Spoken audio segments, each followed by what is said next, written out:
There are moments in politics when speeches matter. There are moments when policies matter.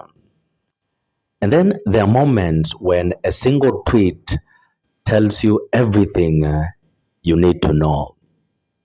And this is one of those moments in the Republic of Kenya. Because what we witnessed today was not merely a disagreement between a president and a media house. What we witnessed today in the Republic of Kenya was the political equivalent of a messy public breakup. President William Ruto opens up his tweet with one word: bro. Not fellow Kenyans, not my countrymen, not ladies and gentlemen, just bro. And from there, the president descends into a full caps lock explosion about a billionaire, about debt, about unpaid labor, and about extortion, gangsterism. Ladies and gentlemen, this did not sound like a presidential statement.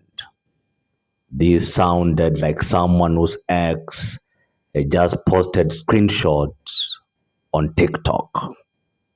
An African proverb warns us that the grasshopper eaten by the crow cannot claim it did not see it coming.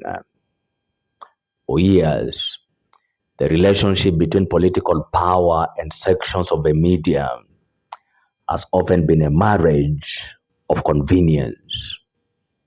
But now, the dirty laundry is being aired in public. And when a president abandons carefully drafted speeches and starts firing emotional tweets into the night, something important has happened.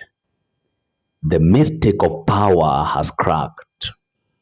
The mask has slipped, and the frustration is showing. Then enters the second act of this political drama: the clapback, the counterattack, and the social media finishing move. Media personality Lynn Ngugi casually asks the president, "Uncle, kwani the people who draft your statement have abandoned you?" And then Lynn Ngugi signs off with one devastating word: one term. Ladies and gentlemen, that is not merely a response. That is a political uppercut. And here is what makes it remarkable. Under older African political dispensations, under the KANU era of President Daniel Toroitich Arap Moi, such casual mockery of the presidency would have been unthinkable. Today, social media has become the great equalizer. The public square no longer belongs exclusively to those in power.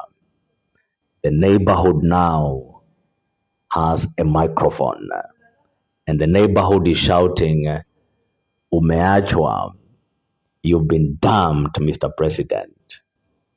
But beneath the entertainment lies something far more serious. And I'm talking about a constitutional tug of war. Article 34 of the Kenyan Constitution guarantees freedom of the media. It explicitly protects journalists and media houses from state interference.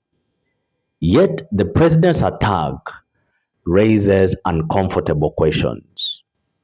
When critical headlines are dismissed as extortion, are we debating journalism, or are we attempting to intimidate criticism? Be that as it may, here is the irony. The same tweet condemns unpaid labor, a legitimate concern under Article 41 on labor rights. Yet using workers' suffering as a weapon against critical reporting creates a contradiction which is difficult to ignore. History teaches us that governments often pressure media houses not through censorship alone, but through economic pressure. Control the money, control the message, or at least try to control the money and control the message. And that brings us to the ultimate takeaway. You see, there is another African proverb that says, when the drum beats too loudly, they are near to bursting. You see, the anxiety visible in that tweet by the president, the confidence visible in the public mockery by Lynn Ngugi, and the popcorn-filled reactions from ordinary Kenyans all points towards one reality. The old methods of narrative control in the Republic of Kenya are becoming less effective. The public is no longer watching politics from the sidelines. The public in the Republic of Kenya is participating. The public is commenting. The public is mocking. The public is fast-checking. And sometimes the public is roasting. When a presidency loses its carefully curated facade, and the public responds not with fear, but with memes, not with silence, but with sarcasm, not with obedience, but with one term, then something profound is happening. The political landscape is changing, and whether one supports the president or opposes William Ruto, one thing is undeniable in the Republic of Kenya. The road to 2027 has already begun. Ladies and gentlemen, the elephant is no longer hiding in the bedroom.